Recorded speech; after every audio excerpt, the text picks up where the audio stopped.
Well, hello everybody, and thanks for joining us, and welcome to this webinar Self-Managed Super is putting on with the SMSF Association to discuss the upcoming National Conference 2026 in February next year. And of course, you saw images of last year's conference in Melbourne. That was just to get you all enthused about it. Of course, this year we're not going to Melbourne. It's going to be held in Adelaide. So just make a mental note of that, obviously. But I hope those images did pump up your tires to get ready for going to Adelaide in February. Now, today I will be joined by Peter Burgess, who is the Chief Executive of the SMSF Association. And you can see on the screen now, there's a very short bio of Peter, but he really needs no introduction. I think we'd all agree with that.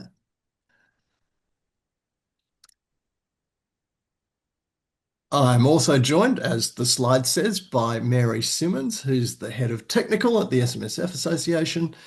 And once again, anybody who has been to these conferences or any of the SMSF Association events would be very familiar with Mary, but there's her bio on the screen as well.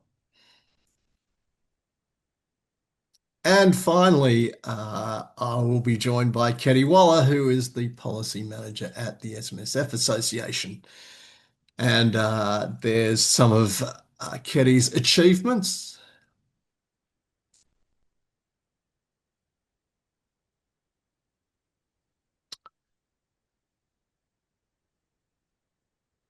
And I'm going to welcome everybody now who is joining me. Oh, for those of you who don't know me, I'm Tyson-Chan, publisher of Self-Managed Super, but in the scheme of things, I'm not that important. It's really the three people who are joining me who are going to take the limelight here. Welcome everybody to this webinar. I think it's going to be a great session. And I might just start by saying the theme for this year's National Conference in Adelaide is Pulse Powering Momentum. And basically, the story behind that is that we know that there's never a dull moment in the SMSF sector. It's always showing a very strong pulse, and I would actually argue the strongest that it's been for its history right now. And of course, with that comes momentum and how it will be heading into the future. So that's kind of the thinking behind the theme, if I'm not incorrect. So just like the national conference, we're going to start with Peter because his legs and regs update is always one of the highlights of the event. And we're going to discuss maybe some of the things that are going to come up during that presentation when Peter takes the stage. So welcome, Peter. Thanks, Darren. It's a pleasure to be here. It's great to have you here.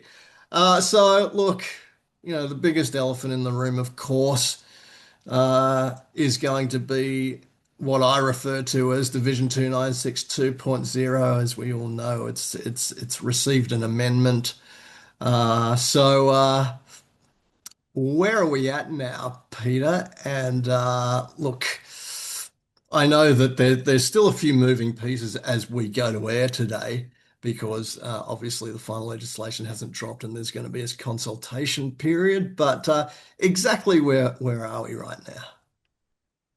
Yeah, look, it's we're right in the middle of the consultation period. We've had a couple of meetings with Treasury that the association's been part of, and I was talking to Treasury only yesterday about some matters, drafting matters relating to self-managed super funds. They are making good progress. They're very happy with their progress. They are still on track to have the draft legislation out before Christmas, and hopefully, it won't be Christmas Eve. I did ask that question yesterday, so they assured me it won't be Christmas Eve. But yes, we were expecting that in December to see that draft legislation. That will then pave the way for the government to introduce the legislation into the Parliament early next year. We know the government is very focused on getting this legislation passed as early as they can next year. So we do expect to see this legislation introduced into Parliament early in the year, and they need to get it passed as soon as they can. They want to get it passed as soon as they can to give people as much notice before the 1 July 26 start date. So, that's where we're at. As I said, expecting to see that draft legislation released very soon, to be honest. Now, So Peter, I are guess, you yeah. confident that it will? Oh, I'm sorry. No, you go. Are you No, you go. are you confident it'll be all done and dusted by the time we all meet in Adelaide in February? Because I think that every SMSF practitioner, certainly everybody on this webinar, will be highly anticipating what they can find out, hopefully with some certainty by the time we get to February. Yeah, look, we'll have a very good understanding of the revised changes by a conference next year. It may not be passed by a conference. It may be. I saw the draft sitting days released yesterday for next year, and there are some sitting days before our conference, as I understand it. So it is possible that we may see it introduced into Parliament. It may not be passed by the time of our conference, but we will certainly have enough detail to be able to analyse what these changes are about and the impact that they will have on clients and their strategies.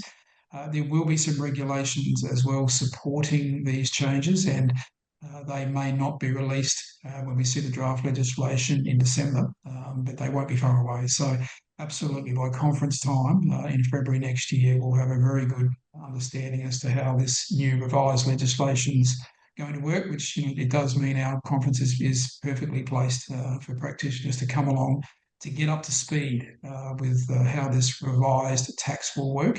And there's a fair bit to unpack here. We know there is going to be a calculation of realised earnings at the fund level. So certainly in my session, I'll be going through the high-level calculation as to how that will be determined by the fund.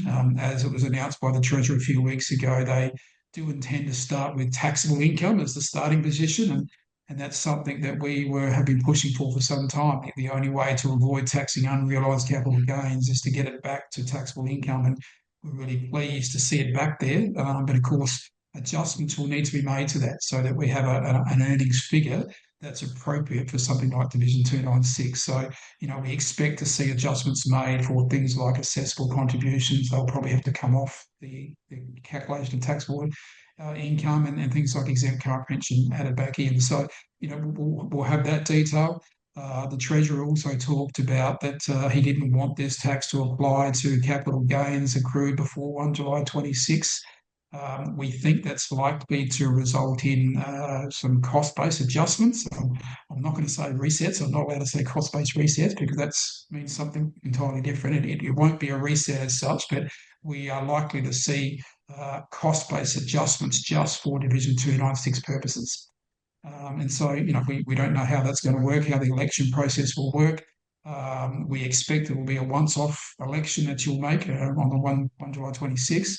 Whether it will also apply to people with balances under $3 million. So, they're the details that we will see when we get the draft legislation, and there'll be a lot of discussion about that at conference. There's a lot to unpack and a lot for advisors to get their head around and to act on before 1 July 26, so they don't have a lot of time to understand how this new tax is going to work and the impact on clients. So again, the conference is perfectly placed for that.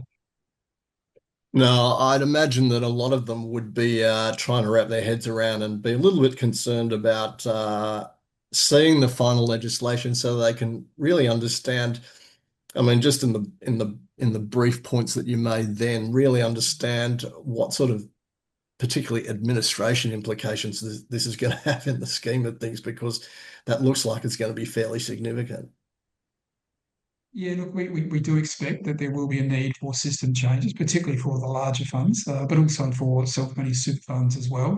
There may be changes made to the SAR in terms of some new labels and so forth. So, we'll know that once we've seen the draft legislation. But absolutely, there's going to be some changes here. I guess what we are sort of really concerned about at the moment, what we're looking out for very carefully, is to make sure we have system neutrality. We understand that the large funds do face some issues when it comes to adjusting cost bases, but we don't want the large funds getting preferential treatment here. This has to be system neutrality, and that's what I'm mostly concerned about at the moment. And being part of these consultations, just making sure that we do have system neutrality as into the way these rules work. So yeah.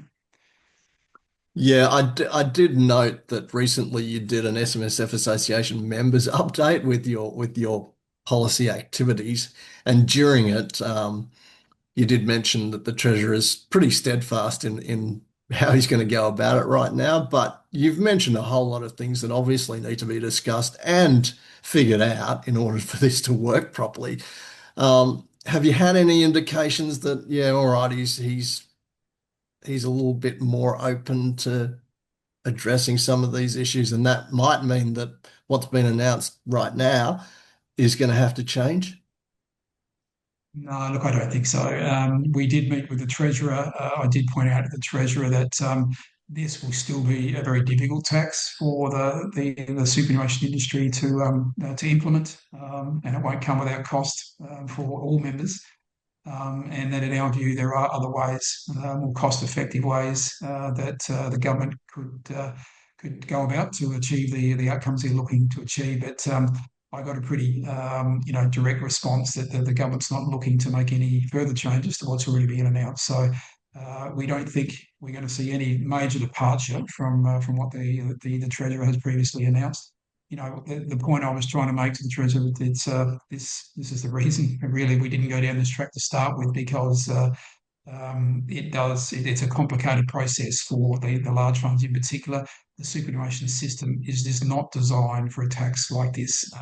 Superannuation funds are designed to calculate their taxable income at a fund level, and when you're asking the funds to now do that down at a member level, that creates a lot of problems. Not really for, well, for self-managed super funds, but mainly for the large funds that will have to make some reasonable changes to their systems to be able to accommodate this tax. And in our view, there are simpler ways to go about it. But it doesn't, as I said, the Treasurer wasn't really open to discussing those. Yeah, it's a little bit ironic, isn't it? It's almost as if the script has been flipped now, and we'll just have to wait and see what happens. But enough of Division 2962.0. I'm sure we're all waiting with bated breath as to getting more detail about that. I'm sure one of the other topics that will come up for discussion will be the changes to Law Companion Ruling 2021/2, which has got to do with non-arm's length expenditure. I notice that they've clarified situations where, a trustee can or cannot charge for their services towards a fund. Um, but there's obviously still more to come. Where are we? Where are we at with that? Yeah, look, it was good to see that law companion ruling. It's good to have a settled view from the ATO as to how they will apply these non-arm's length income rules, and we've been waiting for this for some time. So we were pleased to see that final ruling released.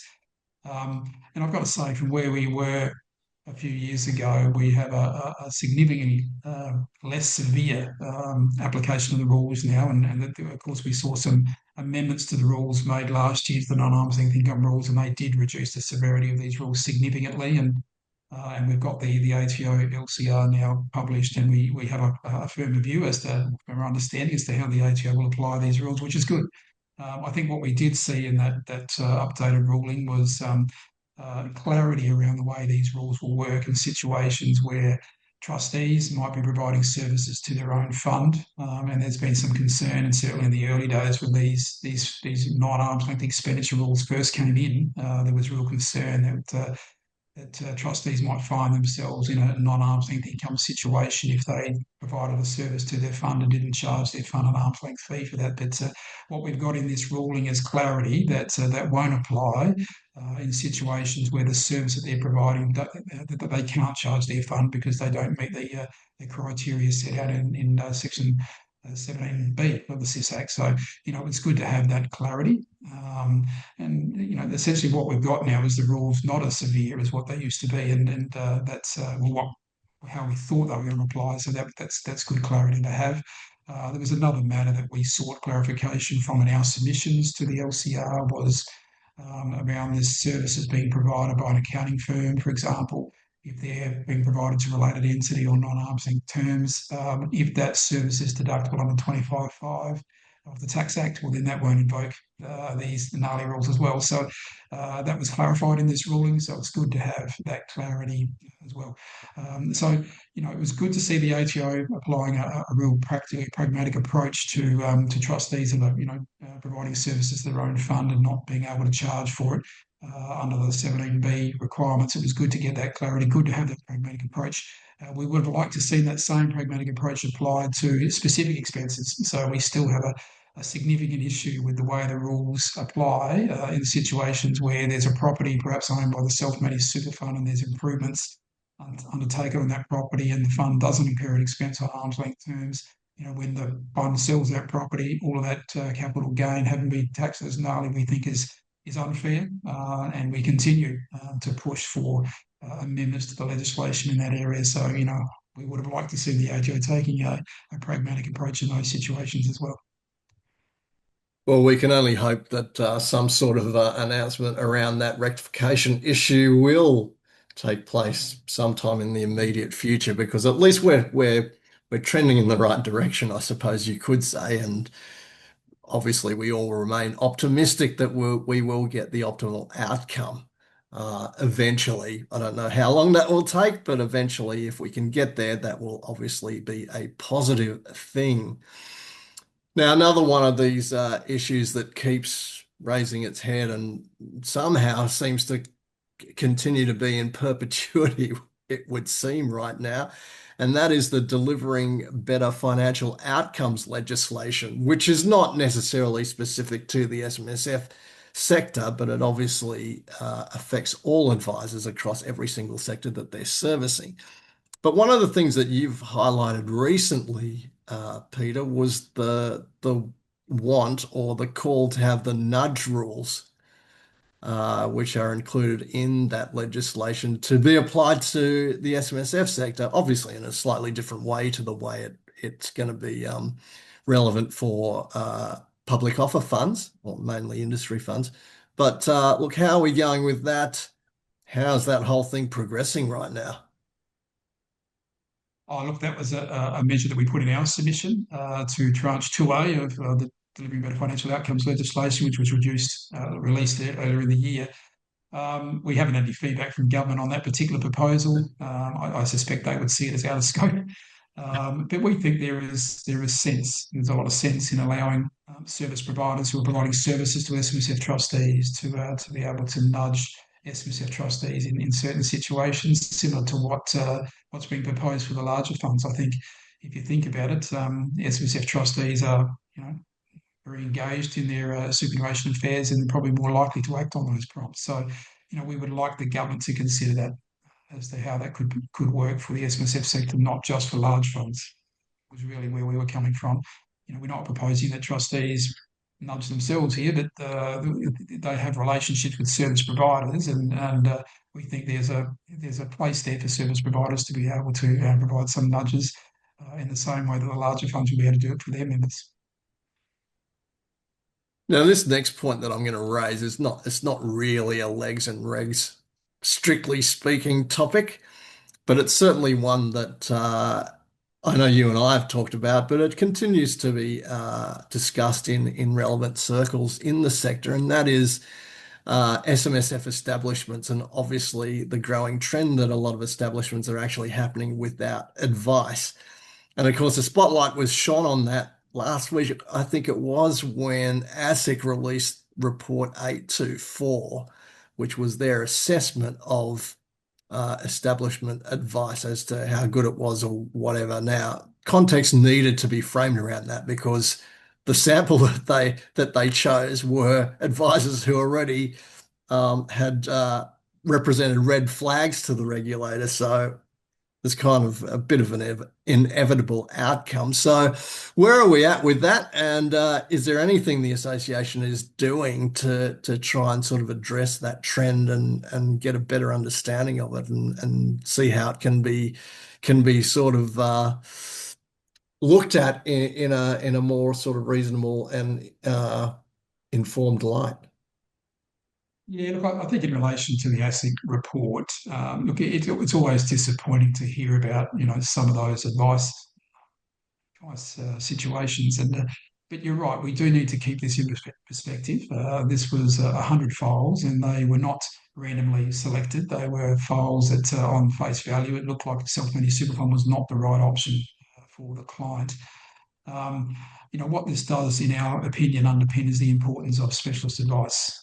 And the report talks about the need for advisors to use professional judgment in determining whether an SMSF is suitable for an individual. And it's very difficult to use that professional judgment if you don't have the competencies to provide specialist self-managed super fund advice. So, we think it really does underline the importance of the accreditation programs that we have in the marketplace. We are trying to raise the standard of advice through our accreditation programs, and we think this report just adds weight to the importance of practitioners doing the accreditation, making sure that they've got the competencies to provide SMSF advice, so they can use their professional judgment in determining whether it's an SMSF is suitable for a client. I think what was promising to see, and I guess what I should also say to that, we hope that advisors, licensees, and also clients don't shy away from advice off the back of this report. It is important for individuals to seek advice when they're setting up self-managed super funds and managing the fund. It's a major financial decision, and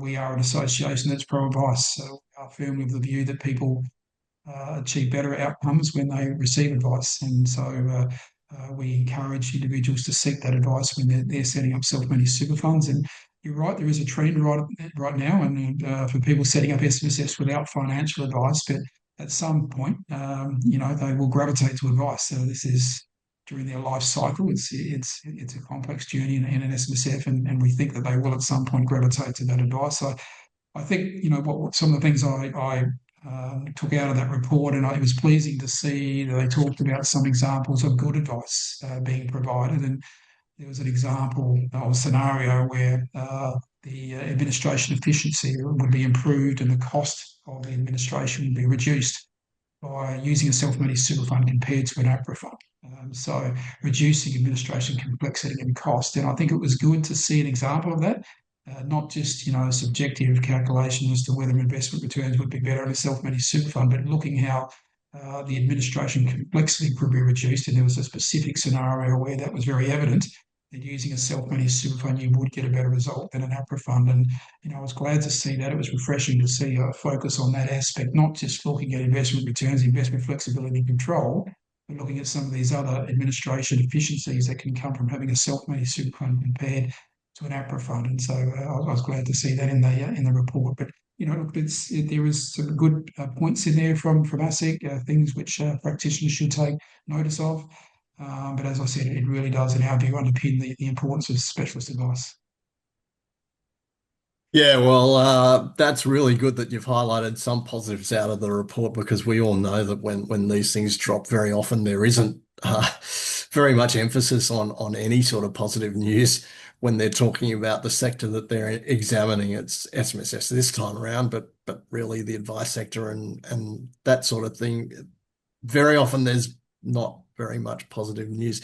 Now, we've discussed four fairly significant areas, but are there any other sort of regulatory and legislation updates that you might be touching on during the presentation at the national conference as well, Peter? Yeah, look, there'll certainly be some other topics that I'll be covering. One of the aims of my session, the reason we like starting the national conference with a regulatory update session, a legislation update session, is to ensure that all delegates have the same base level understanding as to what's changed in the legislation, so they can Yeah. make the most of the next 2.5 days of technical sessions. So that's really my goal in presenting the session. So in addition to the topics you talked about, I'll also be very touching at a high level on some of the topics that I know Keddie will be covering, AML, CTF changes. I'll be looking at those at a very broad level, leaving it to Keddie to go through the detailed analysis, and also looking at the compensation scheme of last resort. We hope that we will see the release of the the government's report on the review that they did of the compensation scheme of last resort. So we expect there'll be some further announcements about the compensation scheme of last resort before our conference. So no doubt they'll have some things to cover off there as well. There's certainly no shortage of topics that I'll be covering in my session. Yep, as usual, I think an hour is always a little bit too short, if anything else, to cover all of these things properly. But you've given me a great segue into the discussion with Keddie because we're now going to talk about keeping pace with reform. And of course, the two things, large on the agenda is the anti-money laundering and counter-terrorism funding legislation and the compensation scheme of last resort. So, Keddie, I'm going to throw to you now. And let's start with tranche two of the anti-money laundering and counter-terrorism funding legislation, which is coming into effect, I think, on the 1st of July next year. And of course, it's broadening its reach to a lot of other professionals out there who right now haven't been really caught by those provisions. So, what significance will this whole next phase of the 80 of the anti-money laundering and counter-terrorism funding legislation have for SMSF practitioners? Thanks, Darren. So it actually has broad implications for SMF practitioners across the board. So if we start with financial advisors have actually been under the AML-CTF regime since it commenced in 2006. They do have some modified obligations if they are providing a certain designated service. There are some changes that will come into that, and they actually start for financial advisors on the 31st of March 2026. So AFS licensees out there who are already enrolled with Austrac will have changes to have implemented and be ready to roll by 31st of March 2026. Accountants, lawyers, we're also talking about potentially ASIC agents and sometimes bookkeepers, depending on the services they're providing. If you provide what we call a designated service, you must enrol with Austrac as a reporting entity and then comply with a range of AML-CTF obligations. Now, the good thing in this space is we actually have the legislation, we have the rules, we have some guidance already released. So we're not waiting on that to come through. We know when these things happen. The challenge is the guidance is not always clear on how it applies in practice. But to give you some common examples, if you are providing a registered post office address for your client, if you are setting up what we call legal arrangements, which include trusts and SMSFs, that is a designated service. If you are preparing a trust deed, that is a designated service. So accountants and lawyers are definitely caught, but so are also some of these service providers. So if you think about your documentation providers, and as Peter was talking about, the service providers setting up SMSFs, for example, they will also have to comply with tranche two and be ready to comply by 1 July 2026. So it's a really broad and significant reform. You mentioned that advisors obviously aren't strangers to this legislation because they've kind of been caught by it for a little while now, even though there's a slight reiteration of how it's going to apply to them. Just from those lessons, uh, like how much lead time should accountants and other practitioners sort of allow for in order to change their behaviour and obviously adhere to this new tranche? Yeah, it's really, to me, this is actually probably the most significant reform for the accounting sector in particular since even the removal of the accountants exemption. That was a really significant reform at the time, but accountants had choices on how they actually responded and complied with that change at the time. This, you don't have a choice. If you provide a designated service, you have to comply with a number of obligations, and they're very explicit in the legislation. So you have to appoint specific governance roles, you have to implement an AML CTF program, you have to undertake personnel due diligence initially and ongoing on any staff member involved in your program. You have to train your staff additionally ongoing. You have record keeping obligations and you have reporting obligations. So it's quite comprehensive. Unfortunately, we have a very truncated time frame. So everyone who needs to comply has to be ready and enrolled with Austrac by 1 July 2026. Ideally, you would want really a couple of years to try and understand and come through and comply with this reform. We've got 7 months. So my key message will be understanding what it means for you and basically helping you prepare and get a bit of a plan in place so that you can not only understand and get these things embedded, but actually then operationalize them from 1 July as well. Yeah, historically, Kitty, and I don't know whether or not you'll be able to answer this, but historically, has that had any effect on the fees being charged to clients? because this is a Yeah. significantly increased amount of administration that practices are going to have to undertake. And you know what, Darren, it's a conversation I've been having with members and people who are not even members with our association, but the sector. We've had significant reforms come through for years now, and you think we've still got the impact of COVID and all the hangover from that as well. And the accounting sector and the advice sector also have a resource capacity issue. You know, we just do not have enough accountants and advisors. So we don't really have a great situation in terms of how we can absorb these costs and these reforms. There will be costs that will come through this, and it will unfortunately have to be passed on to clients because I don't think there'll be the ability for practices to absorb the cost. There's definitely a lot of efforts being made by the association, Austrac, and others to try and support members as much as we can to help them comply and reduce that regulatory burden and impost. But my key message would be really need to engage now and understand so you can start to prepare. This is not something you can wait and do in May next year. Yeah, no, it's like any major change, isn't it? The quicker that you get in front of it, the better off you'll be at time of implementation. Speaking of fees and driving up fees, let's now talk about the implications of the compensation scheme of Yeah. last resort. And of course, it's still causing a lot of angst in the advice sector, particularly after the estimated levies for the 2027 income year were dropped. A significant 82% increase in the fee, I believe. That's got to be huge. So where do we go from here and what's likely to happen? I should also say that I don't think that that estimate actually takes into account the Shield and First No, it doesn't. Guardian situations either, which if you want to describe them as further black swan events for the industry, they haven't even been taken into account, which can only increase that levy rather than reduce it, unfortunately. So where do we go Yeah, and from it's here? Where do we at? Yeah, Darren, and you know, you make a really good point. When the scheme was being basically established, this black swan event was built in, and that was the whole purpose of the special levy. As we said in our submission, it was not built as a mechanism to deal with the flock of black swans we've had since then. Like this is crazy. We've had this continual issue coming through that is only getting bigger and bigger. You know, we said at the outset, and I remember still sitting at the table with Treasury when the scheme was being discussed.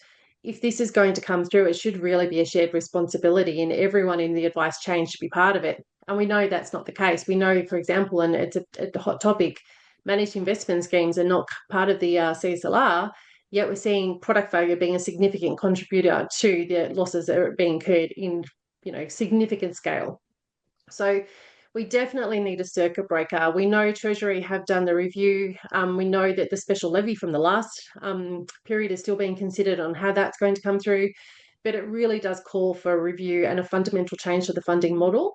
It's not sustainable, nor is and it's really, you know, something else we said in our submission, that the scheme is not equitable because those who are doing the right things are actually bearing and funding the losses of those who are not.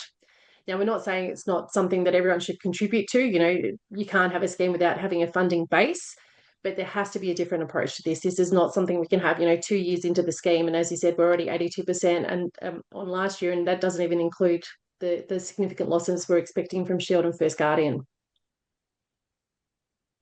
Yeah, unfortunately, any sort of situation like this historically has always fallen upon advisors to take the lion's share of whatever repercussions come out of it, and product providers who, a lot of the time are heavily involved in these collapses, kind of walk away a little bit scot-free. So I think that definitely needs some sort of rectification, but whether or not it will. Daniel Molina, who's the new Assistant Treasurer and Minister for Financial Services, has made some comments about how he's Mm. making this a priority. Are you guys having any conversations with him, or have you had any indication as to how he will move on this? How much urgency is going to be shown on this, and sort of which direction he's headed in? So, as Peter alluded to, there definitely is ongoing conversations in terms of the actual direction the minister will take. We're still yet to sort of see how that'll come through. but we understand there is a level of urgency because of the complexities and the scales of losses that we're seeing. So there is a need to address that in a very short period. I think the other thing that we will continue to advocate for, and again, we've said it in submissions in other forums, we need to think more how we can actually prevent these losses from happening. It's no good to have the scheme at the end when the horse is bolted. How do we actually stop these large scale losses from happening in the first place? So we'll continue to advocate for more to be done in that prevention space. And I think, there's a role for all of us to think about how we can more collaboratively work together, sharing information and being quicker to react. So there's a role for government, there's a role for the regulator and the sector to really work together to bring in that early intervention and try and stop this series of systematic failures coming through that we're seeing. Yeah, speaking of collaboration, obviously it's not the role of the SMSF Association to do all of the heavy lifting in this space with regard to how it's going to affect advisors. Are you in collaboration with other member bodies such as the FAAA to try and address this problem and to try and obviously indicate to the government how serious this whole situation really is? Yeah, 100%. So, personally, and I know my colleagues, we work and talk with the other associations on a weekly, if not daily basis, depending on the issues. I've already spoke to a couple of different associations this morning on different challenges. Spoken more before about AML-CTF. We've done extensive advocacy with the FAAA in that space, especially around protecting that item 54 exemption for advisors to try and modify their obligation. And in terms Yeah. of the CSLR, again, we've worked across the board, and some of your viewers may have heard the Joint Associations Working Group. So it's a group of 12 associations working together to try and have a united voice. All of those mechanisms are being used to try and ensure we're getting an appropriate outcome for the sector. So, are there any other significant reforms that the viewers and the sectors or the sector should be aware of right now? So policy's a fun game, Darren. As you know, we don't always know what's going to come out around the corner, and nor do we always know timing. So there's a few things that we will definitely expect to come up before conference, and when they come through, we'll definitely make sure they're covered either in Peter's session or mine or both. We do know a couple of things that are happening. So, for example, Treasury have just released a paper around the coercion of directors and financial abuse. So that is an issue that came out of the PJC inquiry last year around financial services and how that the financial services sector is playing a role in financial abuse. So we expect something to come out of that in terms of reform, because this is an area the government has actually spoken about. There is actually a connection into the SMSF sector in this, because if you think about the corporate trustees structure as well. So that is something we'll be looking at and encouraging members to provide us any feedback into our submissions as well. There's quite a lot of reform happening in the crypto digital asset space at the moment, and we know that crypto is a popular asset class amongst our SMSF investors. So there's some changes from ASIC in terms of licensing expectations for digital asset providers that are custodians. We're seeing some reforms around the definition of non-cash payments to include digital assets. And then in 2027, we're seeing the crypto asset reporting framework will come into effect basically for Australia. So that'll be another mechanism to try and provide some more transparency. And of note, the crypto sector or the digital asset space is also coming under AML-CTF reforms as well. So there's a significant amount of reforms happening in that space. So as Peter also mentioned, we're hoping we'll see DBFO 2B as well as 2A come through. But in addition to that, the two other big ones that really have to come through is the review of the Code of Ethics for Financial Advisors. I cannot remember how many years we've been advocating for change in that space and how the current framework is not working, and that is critical because it weaves with DBFO. And also then that leads into the new class of advisor and the education standards. And the education standards may not be as relevant for our current members if they've or viewers if they've already met their education requirements.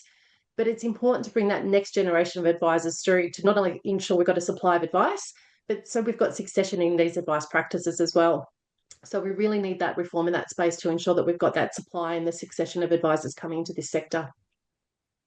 Yeah, wow, there's a lot to unpack there. And as I said in the introduction, there's never a dull moment in the SMSF sector. And I think No, never. everything you've just listed there, Keddie, is evidence that that is true.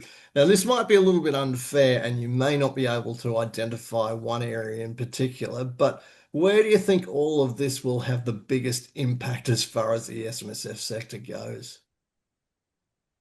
Well, that's an interesting question, Darren. Look, I think in the short term, the biggest impact is really going to be that AML CTF because it will Yeah, impact all advisors in the SMSF landscape. As I said, the accountant, the advisor, the lawyer, the suppliers of the trust deeds and the documents, the establishments, everyone who's pretty much in the SMSF chain, from yeah. establishment to being operational, is going to be impacted. So I think from a short-term perspective, that is the biggest area, and especially seeing we've got this 1 July deadline that we have to work to and be ready for. Yeah, 100%, 100%. Again, a lot for practitioners to get their head around and obviously adjust what their practice management procedures are in order to adhere to a lot of this change that's coming through. Now, I'm going to shift focus now to the conference itself, and I'll bring you in now, Mary, as far as that goes. Um, so we've discussed a lot of the topics that will be covered at the conference, obviously, with Keddie and Peter, and obviously the broader spectrum of presenters, which will delve a little bit deeper into some of the subjects that we've just discussed. But what are some of the other inclusions in the conference program that practitioners should pay particular attention to? So thanks, Darren. And look, Peter and Keddie, they've outlined, the legislative reform agenda and all the technical complexities that are shaping our industry. And so we can't wait to unpack all of that at National Conference. So, from Division 296, version 2.0, through to the AML CTF changes and everything in between. Like we've got Payday Super as well. So there's definitely lots to talk about. But one of the things I think that's really important to highlight that when we got our program committee together to build a national conference program, we deliberately wanted to focus on the real issues that practitioners are facing heading into 2026. And what Yeah. we're seeing is that a lot of these issues that we are facing as an industry don't just arise because of the rules and the technical complexity, but about how people behave, right? And so we kind of refer to this like a human complexity, and that in conjunction with the technical complexity, that's kind of, playing a role in driving some of the SMSF risks. And we just want our members and all of the SMSF professionals to be as prepared as they can be. And National Conference is, a big part of, helping our members do just that. So, there's going to be lots of practical sessions. We're going to be exploring how we've got all the different demographic shifts, how they're reshaping expectations across advice when it comes to like critical milestones like maximizing your contributions, starting pensions, decumulation stage, especially really important now that the margins for error are really shrinking, right? So, and we've got very different cohorts out there. We've got like the older and the wealthier SMSF members with multiple structures. They've got really diverse needs. They've been around for a very long time in their SMSF. So they've got some really complex grandfathered rules that apply to them. So not only are the rules complex, but the advisors advising and knowing those rules, there's fewer of them as well. So there's that. And then we've got the younger, obviously, cohort coming through with, younger people setting up SMSFs. There's a group of those that are unadvised. So they're trying to navigate all the complexities of an SMSF on their own. And then you've got the younger cohort as well that are taking on more of those speculative investments. So definitely looking across all the different demographics and what that means from, servicing your SMSF clients and their risks. Yeah, just on that point, I did notice that one of the sessions on the agenda or on the conference program has to do with artificial intelligence and obviously the adoption of that with practices.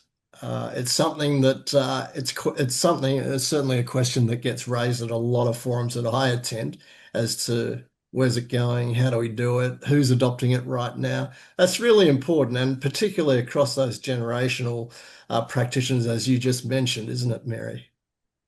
Oh, absolutely. And that human complexity that I spoke about, like it also has a role to play, not just from a trustee risk perspective, but also from a professional perspective. So without a doubt, AI is now part of the SMSF sector. It's part of our workflow, whether it's from the modeling stages through to document creation. But really, the real risk is knowing when human judgment has to take the lead, right? So there's a risk there. And it's not the technology, it's more about that ethical and the professional dilemma that's created when AI is being used without context or oversight, right? So we'll be testing all of that at National Conference. And the other thing too, when I talk about human complexity and how it extends to the professionals themselves, we're going to also be looking at negligence, exposure, and professional liability, because we all know when something goes wrong, the risk flows beyond just the trustee. It can flow onto the advisor, the accountant, the auditor, right? So we're going to be seeing, you know, more issues arising because of poor documentation, unclear engagement boundaries, conflict of interest. And, we've got well-intentioned professionals that sometimes step outside of their remit because they're trying to help their clients. And these are all of those dilemmas and those practical issues that National Conference next year will be tackling. And we want our members and the SMSF professionals to be able to safeguard themselves before any compliance or professional liability issues arise. Yeah, that's a really great point, Mary, because if history or recent history has taught us anything, it's the fact that if something goes wrong, trustees are very unlikely to wear it themselves. So they're going to look for any sort of compensation or any sort of rectification that they possibly can. And of course, that points towards your advisor and your accountant 9 times out of 10, and maybe even the auditor. So it's extremely relevant right now.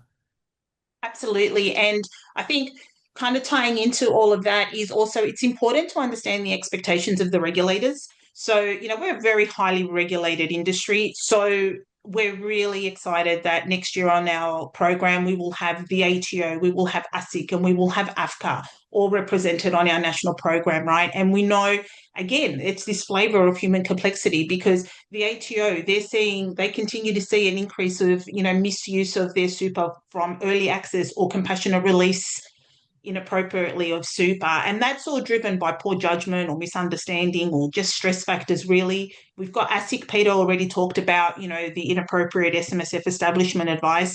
But, sometimes that's, linked to human pressure and just weak process discipline. So ASIC will be talking to that.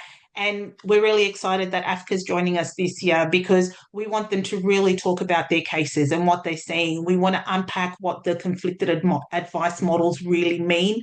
What does lack of diversification look like? And we're also getting them to tackle the wholesale investor misclassification issues. So there's heaps, for the industry to understand where the regulator is coming from and what it means to try and stay out of trouble, basically. Yeah, no, that AFCA session will be really valuable, I think, for any delegate because having attended a few of those sessions myself, understanding the application of the but for provision when they're talking about compensation amounts that they award is really quite fascinating as to how they go about it. So getting a better understanding of that is always going to be very valuable, I think, for practitioners out there to know what, God forbid that they find themselves in that situation. At least they've got a better insight into what they might be facing, I suppose. Now, if you could narrow it down to one thing, Mary, can I ask you what are you most excited about on the program? Well, it doesn't have to be one thing. Sorry, it can be No, several things. no, no, What are no. you I'm excited I'm about? happy to call out. No, I'm happy to call out one because National Conference offers so much, right? So you've got all your networking opportunities. You've definitely got your technical, information. We've got a whole bundle of practice management sessions that are really important to you know, our professionals out there. But there's also a bit of fun, right? And the SMSF Mastermind quiz is my highlight. This will be the third year that we're running it. It has created so much competition. It is a bit of fun, but also it really does test your knowledge. And so we're finding different ways to, be able to crown the 2026 winner. And so, yep, just watch this space. We've definitely got the same quiz master, but we're going to look at different ways that we can definitely be able to crown that winner and, allow the trophy to be passed on for another year. Yeah, you kind of stole my thunder a little bit, Mary, because I absolutely loved that session, and I've got to say that on the surface, for the uninitiated, you might think, "Oh, what's that about?" That doesn't sound very value add. But Craig Day is the person from Colonial First State who does run those sessions, and he works it really well in with technical solutions to issues, to the questions that he's asking. So, ask a question, you have to answer in a particular, time frame. The quicker the better, and then he'll delve into what the issue really is. So, the way that whole thing is put together is really, really good. It's something I certainly look forward to. And just a shout out to, I think Liam Short won the inaugural mastermind, and I think Anthony Cullen is the reigning champion of the mastermind thing now. There's a little bit of contention whether or not some sort of audit process needs to take place, but that's a discussion for another time, and maybe some of those parameters and some of those rules might be established by the Yeah, time we look, get to Adelaide in February. we will look into that. So everything is heavily audited, but don't worry about the governance side of things. Everything is fair and we are transparent. But the quiz, I think you hit the nail on the head in the sense that it is a bit of fun, but it's still aligned with the ethos of our national conference, which is it is all technical, right? And so it does test your knowledge and it does test your speed. But if you're too quick, you might get it wrong. So it's finding that balance. So yeah, just a little bit of fun and always a great way to end that first day before we get into the welcome function. Okay, I'm going to open it up to Keddie and Peter now as to whether or not they've got any sort of conference highlights that they've identified that they're really enthused about and looking forward to. Well, I was going to say, Mary, I'm not sure how you couldn't say the bosses session would be the favourite one on the program. Surely that had to be the number one go-to. That goes without saying, Keddie, which is why I didn't have to verbalize it. Yep. Yes, I think for me, I also enjoy Craig Day's session, the mastermind.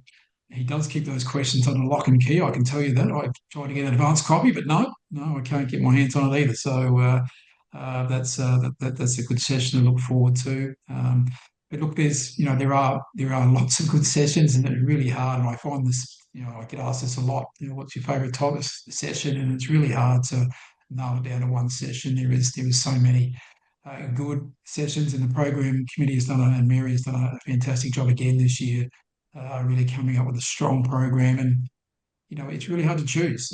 We do have a virtual option nowadays, but it's very hard to choose when you've got so many concurrent sessions that are so strong. Which one you're going to go to, and when we get to that, we know we've done a good job when it comes to putting the program together. Well, I'm not only I going was to going put to you guys on the spot, I'm going to put my hand up and I'm not going to do the mastermind now that Mary's chosen that one. One of the highlights for me every year, I think, is the thought leadership breakfast. It just gets the conference going in my humble opinion on a really strong note. And I think the panelists who are involved always present a really great view of whatever the topics that are being discussed are. So I always look forward to that one. Yes, and I was stay just going to add, tuned. We'll be Darren, last year. announcing that topic. Yeah, sorry, Kenny. I was just going to say we'll be Oh, announcing that topic very shortly for the thought leadership breakfast. Okay. I was just going to add that last year was my first time actually attending the SMSF conference, and I was lucky enough, obviously, to do it as a team member. And I think the technical sessions and the workshops are amazing. Like the caliber is amazing, but I think also the opportunity in the networking is just next level as well. So there's so many opportunities to do that during sessions and during those lunches. And for me, that's also a really great benefit of the conference because you get to reconnect and build those connections. And it's so important in an SMSF sector where you really do need a community around you. I think it's a really great benefit. Yeah, you're absolutely right, Kenny. I mean, one of the networking functions that will stick in my mind was the one just before COVID when we were on the Gold Coast, and there was a real Australian theme to it. And I love the fact that the food that was served was meat pies and Chico rolls that night. And I did indulge in some Chico rolls and I copped a lot of grief about it, which I actually think is pretty un-Australian. But anyway, that's a discussion for another time again. But look, I think we've got a couple of questions here from the audience that we might address just in the final few minutes that we've got left here. So I'm just going to bring them up. The first one says, with PSS defined benefit and 296, does the super pension received count as income for the defined benefit? Does anybody want to take that one on? So I think I just missed the last bit of that, Darren. Is the pension payment itself count as income? Is that the question? Does the super pension received count as income for the defined benefit? So in terms of calculating the realised earnings, it's going to be taxable income. That's the starting place. So your pension payments are not included in that. So we're moving away from the first version of DIB 296 where we had to, add back in withdrawals and take off contributions. That's not the approach now. So we're dealing with a realised earnings figure. The starting position will be taxable earnings, and there'll be adjustments made for things like assessable contributions and ECPI to get it to a figure that's appropriate for a tax law division 296. So in terms of defined benefit, we know that Treasury has got a separate working group. We have a representative on that group looking at how this new revised tax will work for defined benefit income streams. I'm not aware of any changes in terms of how they're going to value those pensions. So we had, under the previous version, we had the regulations dictating how those pensions would actually be valued to determine whether you're over 3 million or not. But of course, we've got this process now of allocating realised earnings down to the members, and that's the bit that they're still working through. Yes, now we did speak about elder abuse and the role SMSF play, but we also spoke about some of the challenges that the practitioners will be facing. And one of the questions we've got here is, what about auditor abuse? We know that audit numbers are coming down a little bit and more scrutiny is being put on them. SMSF auditors are being asked to do the accountants' advisors' work all over again, but we cannot charge the fund for the amount of work we have to do. Comment. Tough one. You want to take that one, Keddie? I'm not sure there's much Yeah, I was going to say, I was just comment like, on there. that's okay. Yeah. Look, I think the challenge around the role of the auditor is not a new issue, unfortunately, and it's an ongoing challenge where the expectations and the burden that is being placed on the auditor at the end is actually becoming unbalanced in terms of their role that they should be playing in that chain. So this is not an issue that is just unfortunately, only in the SMSF space. It is an audit issue more broadly. But I absolutely agree with the point around there needs more clarity and expectations around the role of the auditor and the framework that they need to operate in, and the ring fencing their expectations and responsibilities. As I said, that's not a new issue. It does feed into the broader issue that I think has been brought up by that question, and the other comments is around the regulatory burden that is faced by practitioners generally. I note the comment that there's around 4,000 SMSF auditors. I think before SMSF audit registration came in, there was about 9,000. So that's, nearly a halving in that sector. You see the same in financial advice. We nearly had 26,000 advisors. We're down to about 15 and just under 15 and a half now. So regulatory burden is unfortunately having an impact across our sectors. And it's also contributed to things like, well, we're not seeing the accounting graduates and advisors coming through as well. So it's an issue that is very dear to my heart. For anyone who knows me, regulatory burden is something I've spoken about for a long time, and it's something we'll continue to advocate for on behalf of members and practitioners more broadly as well. Yeah, no doubt it's a real issue. And when practitioner numbers dwindle to the extent that you're talking maybe about generational change, that is a massive issue then that needs to be addressed. So obviously tough times for auditors and more burden on them. But look, hopefully we'll navigate our way through that and we'll get to a better outcome in the end. Well, the other questions that we fielded were more comments, and we did address that one about who would want to be an auditor with the 3,800 number. So it's time to wrap it up as we've run out of time. So I just want to thank Peter, Keddie, and Mary for their time and for joining me on this webinar. I think it's been a great discussion, and look, I'm really enthused about going to Adelaide in February. Thanks, Darren. Awesome. Thank you so much, Darren. I just wanted to thank my production team also for putting this webinar together. As you can see, we've got the details of the National Conference 2026 on the screen right now. It's taking place between the 18th and the 20th of February next year in Adelaide, as I mentioned before. And don't forget, very important thing, the early bird ends on the 5th of December. So if you're looking at the screen now, make sure that you take advantage of that QR code to get your early bird registration in right now. Don't wait another minute. But yes, thank you to my team for putting this all together and obviously helping with the broadcasting of this. And most importantly, thank you to all of you who have joined us on this webinar. And I think I can speak for all of us that we look forward to seeing you in Adelaide and interacting with you at the SMSF Association National Conference 2026. Travel safely, and we'll see you then.